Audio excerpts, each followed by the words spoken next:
Hello, good afternoon. Good evening guys. Magluluto na naman tayo guys ng tofu with eggplant. Yun na naman ang ating lutuin ngayon. Yan. Paborito namin kasi ito. Yan. Magluto tayo guys ng tofu with eggplant ulit. Okay. Yan guys. Kailangan mabilis tayo magluto. Kasi ang oras na guys. Ayan. Lagay natin yung karne sa yung karne kong yan.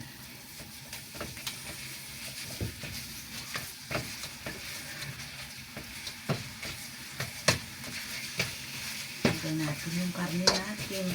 At kailangan haluin ng mabuti guys para hindi siya yung buo-buo.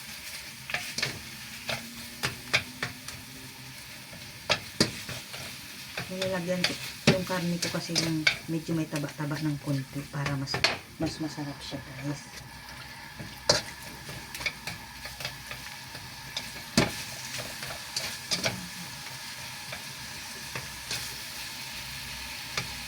Guys, kailangan sarapan natin guys magluto.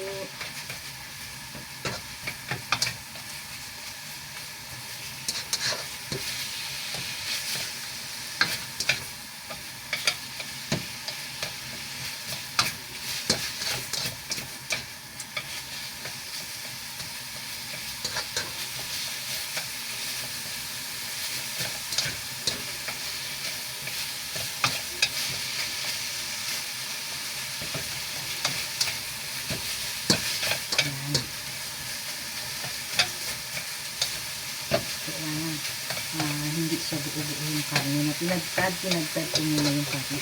Ako nang nagtadtad kasi mas masarap kapag ito ang nagtadtad kung bibilihin mo sa market. Ayan guys.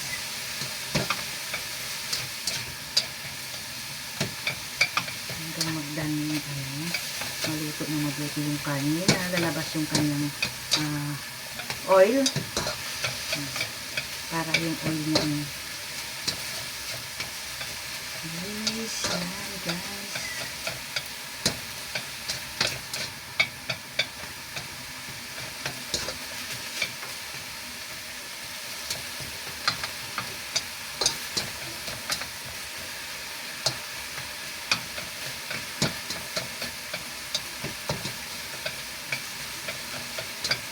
Pagluto natin paulit-ulit lang naman. Kasi, gano'n naman ang, laging pagkain. Guys. Kapag yung kulang ang budget, gano'n na lang, guys. Para, very simple lang. Yan, lumalabas na ang kanyang bango.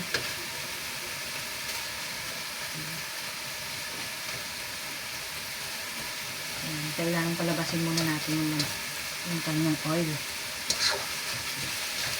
para mas masarap.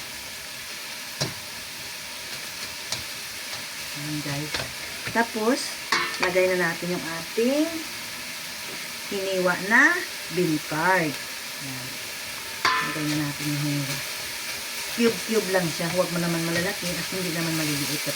Katamtaman lang. Wow, sarap nito. Yan, hintay na natin hanggang magbango-bango muna yung karne natin para madali lang naman ito iluto. Yan guys. Tapos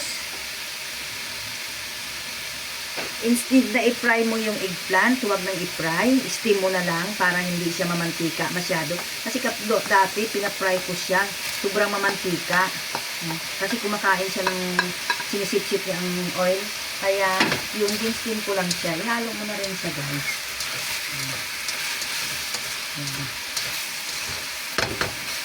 Tapos,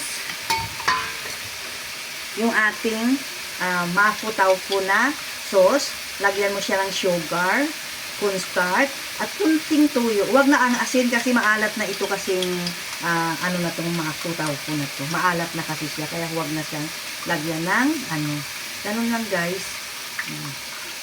Lagay natin sa taas.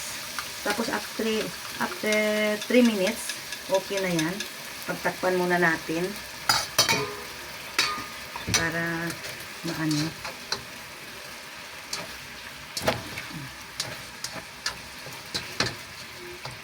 Sandali, parang kunti yung aking tubig. Lagyan natin ng kunti kasi malapot masyado.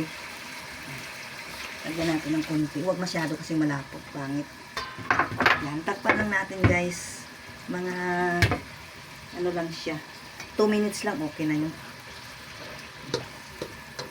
Naka-steam na natin. 2 minutes. Yan.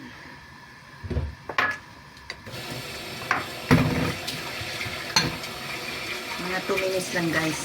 Okay na yan.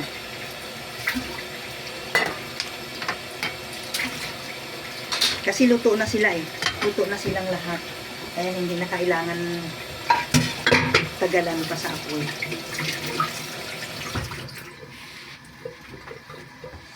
Lipat natin dito guys. Kasi mag-steam tayo ulit ng ating luto. Yan. Another luto guys. Yan guys. Wow! Okay na siya guys. Lutong-luto na.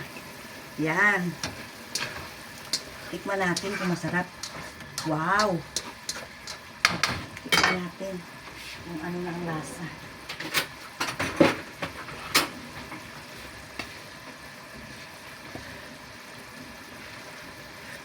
Tamang-tama lang ang lasa. Sarap. Okay na guys. Yan guys. Sarap na siya guys. Lutong-luto na siya. Okay na. Okay na siya. Thank you.